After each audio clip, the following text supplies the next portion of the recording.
इस वक्त हम खड़े हैं टपकेश्वर महादेव मंदिर में और इस मंदिर को दूधेश्वर महादेव मंदिर भी कहा जाता है।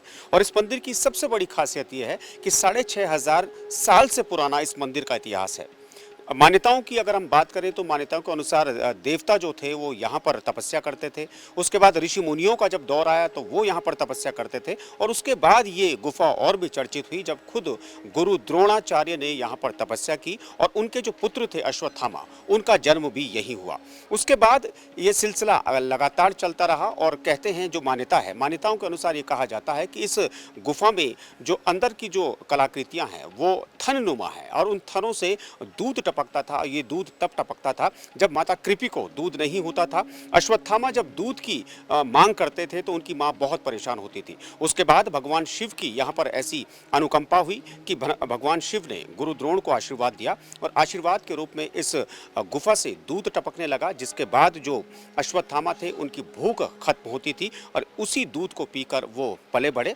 उसके बाद ये मान्यताएं लगातार यहाँ पर जारी रही और आज भी अगर हम लोगों की बात करें तो लोग सिर्फ देहरादून से नहीं बल्कि देश विदेशों से यहाँ पर आते हैं, क्योंकि इसी गुफा में जहाँ एक और भगवानों ने तपस्या की, ऋषि मुनियों ने तपस्या की, गुरु द्रोण ने तपस्या की, वहीं यहाँ पर जो भगवान शिव थे, भगवान शिव ने धनुर्विद्या का ज्ञान भी गुरु द्रोण को दिया था।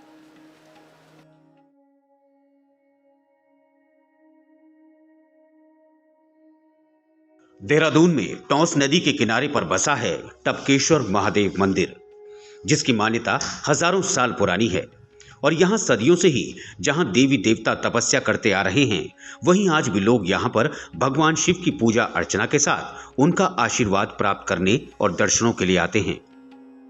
इस मंदिर की तो महिमा, ये तो काफ़ी प्राचीन आदि अनादिकालीन तीर्थस्थल है। इसकी महिमा का तो जितना भी गुणगान किया जाए इतना कम है। और ये देवताओं कालीन स्थान है, जिस दौरान देवता लोग इस गुफा में आके भगवान शिव का ध्यान किया करते थे। जिस दौरान देवता लोग ये देवभूमि पे जागृत अवस्था में हम जैसे आप जैसे रमण भ्रमण किया करते थे इस भूमि पे, उस दौरान देवता लोग इस गुफा में आके भगवान शिव का ध्यान किया करते थे। जब जब देवताओं पे कोई विपदा आई या कुष्ठ आया तो यहाँ पे भगवान शिव की शरणागत हुए और ध्यानस्थ हुए और भगवान शिव की उन पर अनेकों बार कृपा हुई और देवताओं को भूमार्ग से प्रकट होके भगवान शंकर ने उन्हें देवेश्वर के रूप में दर्शन दिए और अनेकों बार उनका कल्याण किए। ये जो 7 बहरी नदी, ये धारा जो कलकल बहती हुई धारा, इस धारा के बीच देवता लोग उस दौरान स्नान संध्या किया करते थे, तो उस दौरान इस नदी का नाम भी देवधारा रहा। देवताओं के बाद इस गुफा में ऋषि लोग आए। ऋषियों की तपोभूमि है उत्तराखंड। गुफा में आए और उन्होंने भी महाभारत से पहले यहाँ पे उन्होंने भी तपस्या की, ऋषियों ने तपस्या की। उनकी तपस्या से भगवान सदाशिव प्रसन्न हुए और उन्हें भी तपेश्वर के रूप में दर्शन दिए। उसी दौरान महाभारत की दोनों सेना के कुलगुरु आचार्य द्रोण पूरी हिमालय वर्ष का भ्रमण करते हुए वो भी इस गुफा में आए और उन्होंने भी महाभारत से पहले 12 साल तपस्या की और उनकी तपस्या से प्रसन्न होकर भगवान शिव ने उन्हें भी साक्षात दर्शन दिए। कहा, हे द्रोण, हम तुम्हारी तपस्या से प्रसन्न हैं, जो वरदान मांगना चाहते हो वरदान मांगो। तब द्रोण ने विश्व कल्याण विश्व शांति हेतु भगवान शंकर से धनुर्विद्या का ज्ञान मांगा। कहा जाता है भगवान शंकर रोज़ मध्य रात्रि को भूमार्ग से प्रकट हुआ करते थे और आचार्य द्रोण को अस्त्र शस्त्र के बारे में रोज एक अध्याय यहाँ पढ़ाया करते थे। ऐसा करते उन्हें संपूर्ण धनुर्विद्या का ज्ञान भगवान शंकर से यहाँ प्राप्त हुआ। बाद में उन्होंने कौरव पांडवों को भी इसी क्षेत्र में शिक्षा दीक्षा दी। दोनों सेना का निर्माण उन्होंने देहरादून में ही किया। और द्रोणाचार्य जी के पुत्र अश्वत्थामा, उनकी जन्मस्थली भी है और तपस्थली भी है। आप नीचे की ओर जाके उनकी जन्मस्थली का भी दर्शन कराएंगे, शिवलिंग का भी दर्शन कराएंगे भक्तों को।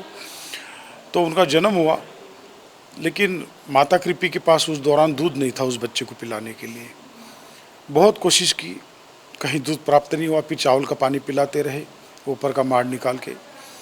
बच्चा पनप गया, चलने फिरने लगा। और भी यहाँ तपस्यारत ऋषि लोग थे, ऊपर की ओर घास फूस की कुटिया बना के रहा करते थे। सुबह सुबह ऋषि पत्नियाँ, ऋषि कुमार गुफा में आया करते थे।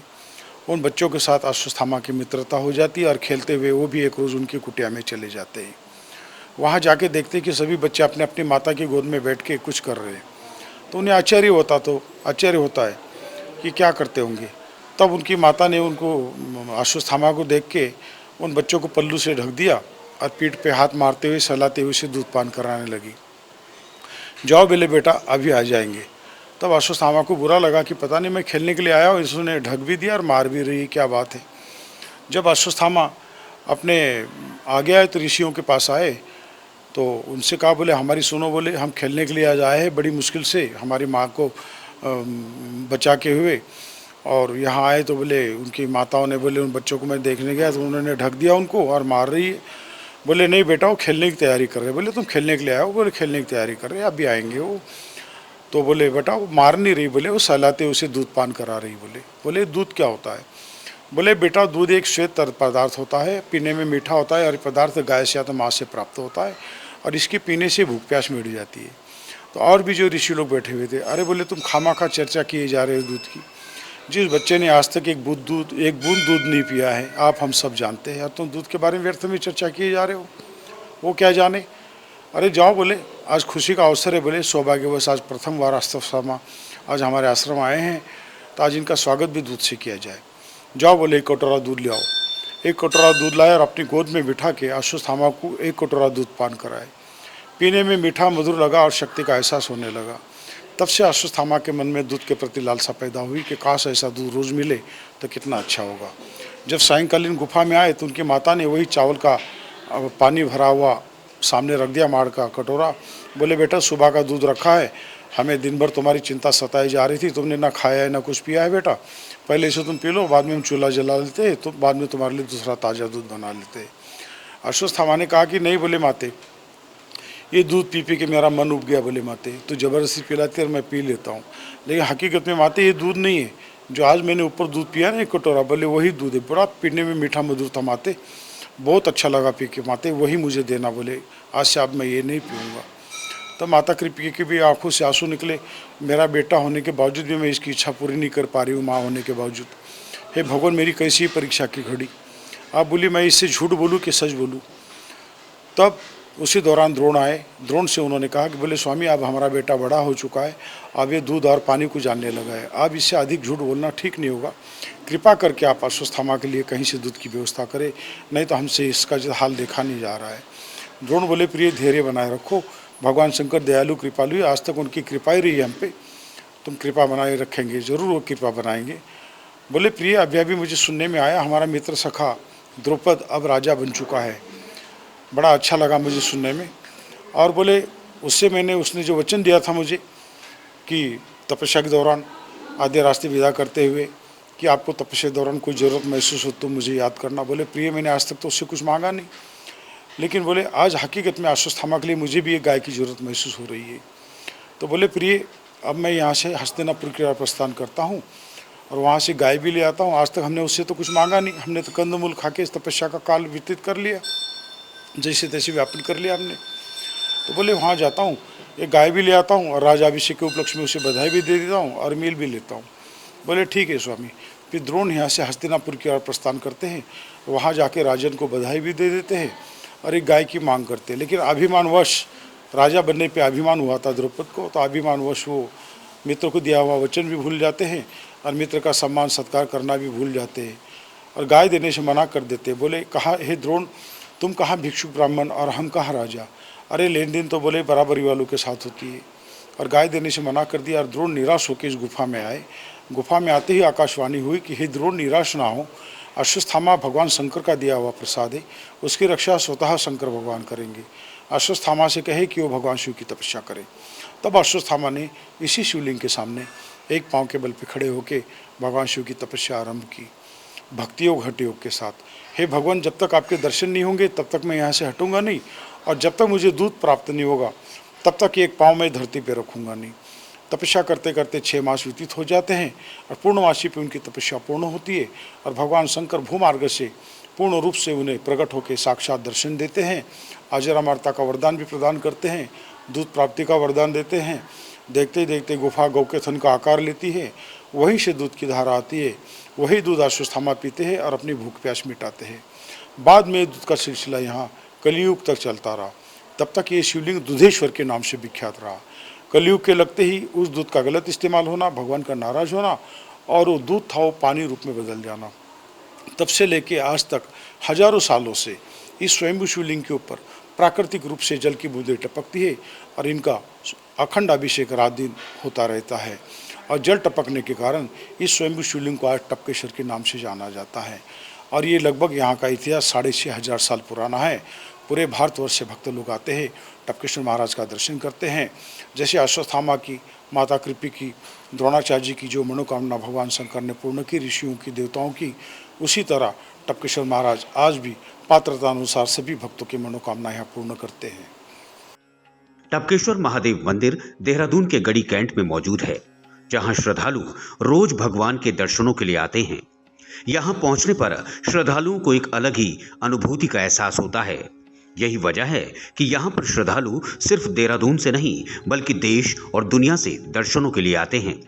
हम लोग आए हैं अहमदाबाद से, और अहमदाबाद से इसलिए आए हैं कि हमने काफ़ी सुना था टपकेश्वर जी महादेव का मंदिर का, तो हमको बहुत इच्छा हुई कि शंकर भगवान के मंदिर का हमने दर्शन किया जाए, तो हम यहाँ पर आए थे। हमने बहुत अच्छा एंजॉय किया।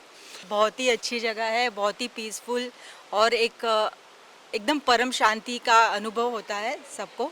जो भी आए ये मंदिर देखने अवश्य आए, बहुत ही अच्छी जगह है। मेरा नाम प्रतीक है और हम अजमेर से आए और टपकेश्वर महादेव जी की बहुत मान्यता सुनी और वैसा ही देखा है। यहाँ पे अंदर जैसे देखेंगे तो पहाड़ से मतलब पानी गिर रहा है महादेव जी के ऊपर, और यहाँ का व्यू भी बहुत अच्छा है। यहाँ पे नदी बह रही हुई है, दर्शन हो रहे हैं पूरे, बहुत अच्छा लगा यहाँ पे आके। मंदिर के मुख्य द्वार पर एक छोटा सा बाजार उपलब्ध है, जहां आपको पूजन सामग्री और खान पान का सामान आसानी से मिल जाएगा। यहां श्रद्धालुओं की सुविधा के लिए पार्किंग का भी निर्माण करवाया गया है, ताकि जो भी श्रद्धालु अपने वाहन से यहां पर आएं, उनको गाड़ी खड़ी करने में कोई दिक्कत ना हो। और गाड़ी खड़ी करने के बाद शुरू होता है यात्रियों की टपकेश्वर धाम का सफर।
मंदिर बहुत ही प्यारा है, बहुत ही खूबसूरत है। यहाँ पे जितनी शांति मिल रही है, सोचा नहीं था कि इतना अच्छा यहाँ पे आके लगेगा। सुने थे बहुत इसके बारे में, बट आज आके भी देख लिए, बहुत ही प्यारा मंदिर है।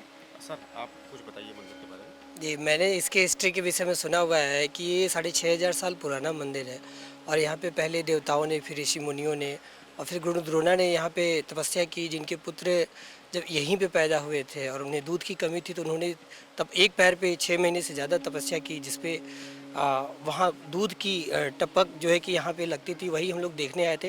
वो टपक आज भी है, एक एक बूंद करके टपक रहा है, लेकिन दूध की जगह थोड़ा सा पानी हो गया है मतलब। लेकिन वो टपकेश्वर महाराज, इसीलिए पहले तो दुग्धेश्वर महाराज थे, अब तो टपकेश्वर महाराज के नाम से इन्हें जाना जाता है।